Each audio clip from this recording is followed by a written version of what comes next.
ऐसे में सवाल ये है कि कांग्रेस की मजबूरी है या फिर ये रणनीति। क्या कांग्रेस के इस सीट त्याग से उसका भाग्य बदलेगा, सत्ता का रास्ता निकलेगा? आइए इसका पूरा अंकगणित आपको दिखाते हैं।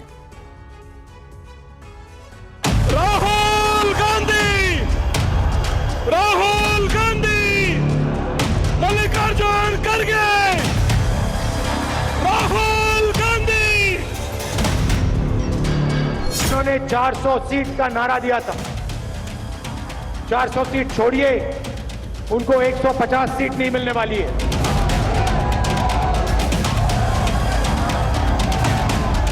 कांग्रेस के लोग मैग्नीफाइंग ग्लास लेकर अपनी सीटें खोज रहे हैं।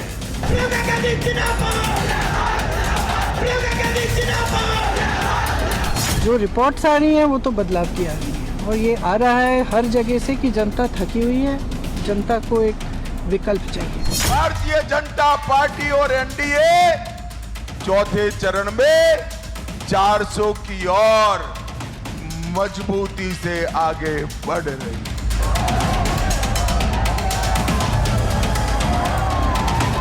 આ વખતે કોંગ્રેસની સ્થિતિ એવી છે, તમારા સરકાર બનાવી હોય ને તો ઓછામાં ઓછી 272 સીટો તો એમપી જોઈએ તમારી પાસે।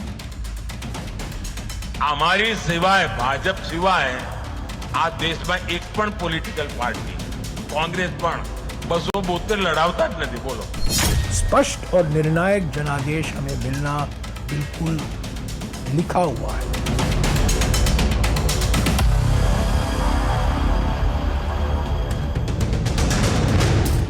एक तरफ बिना किसी चेहरे का विपक्षी गठबंधन इंडिया और दूसरी तरफ लगातार तीसरी बार नरेंद्र मोदी के चेहरे के साथ सत्ताधारी गठबंधन एनडीए। बहुमत का अंकगणित 272, यानी जिसका पलड़ा इस अंकगणित की तरफ झुकेगा, सत्ता का सेहरा उसी के सिर सजेगा। एनडीए का लक्ष्य 400 पार जाने का है, तो विपक्षी गठबंधन इंडिया का मकसद सत्ताधारी गठबंधन को 400 सीटों पर हराने का है।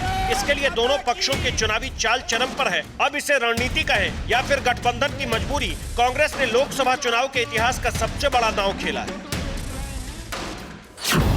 देश में लोकसभा का 18वां चुनाव चल रहा है, लेकिन ऐसा पहली बार हो रहा है जब कांग्रेस 400 से कम सीटों पर चुनाव लड़ रही है।